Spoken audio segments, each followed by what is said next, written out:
ሰላም ኢየሩሳሌም መኮንን እባላለሁ ኢትዮጵያዊ ነኝ ኢትዮጵያ ያለው እንግዲህ በአማራ ሚዲያ ኮርፖሬሽን በዜና አንባቢነት አገለግል ነበር ነገር ግን በዜና አንባቢነት ያገለገልኩ በነበረበት ወቅት የበላይ አዛዦቼ ከኔ ከማምንበት ወይም እውነታው የራቀ ዜናዎች መንግስት የላከውን ዜናዎች እንዳነብ ሲያስገድዱኝ እኔ ግን ከራሴ ከማምንበት ከስነ ምግባሬ የራቀ ውሸት አላነብም በማለቴ ስራዬን አጥቻለሁ ከዛም በኋላ እንግዲህ ስራዬን አጥቼ አዲስ አበባ በተቀመጥኩበት ወቅት ሚያዝያ 4 2016 ላይ እነሱ አገዛዙ እንግዲህ ኦፕሬሽን ሊሰሩብኝ መንግስትን ለመገልበጥ ሞክረዋል ያለው ነገር አዲስ አበባ ላይ በፋኖና ሆሰና ያንዳርጌ በሚዲያ እንደተመለከትነው ተከስቶ ነበር እንግዲህ እኔ ከናሆሰናይ ጋር በነበረኝ የግላዊ ግንኙነት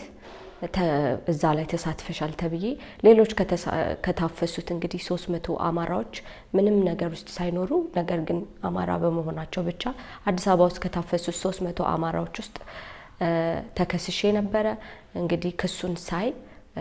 ፈርቼ ስለነበረ አምልጬ እንግዲህ ወደ አማራ ክልል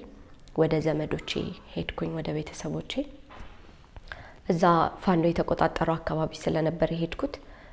ሴፍ ነበርኩኝ እዛ በነበርኩበት ወቅት እንግዲህ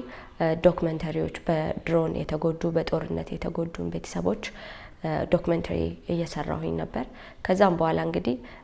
ገጠር ላይ ለመኖር እንደኔ ከተማ ላደገ ሰው ከባድ ስለነበረ ለመውጣት ወሰንኩኝ ምክንያቱም ወደ አዲስ አበባ መመለስ አልችልም ስራ መስራት አልችልም ስለዚህ ከሀገር መውጣት ነበረብኝ ከሀገር ለመውጣት እንግዲህ ስሞክር አዲስ አበባ ላይ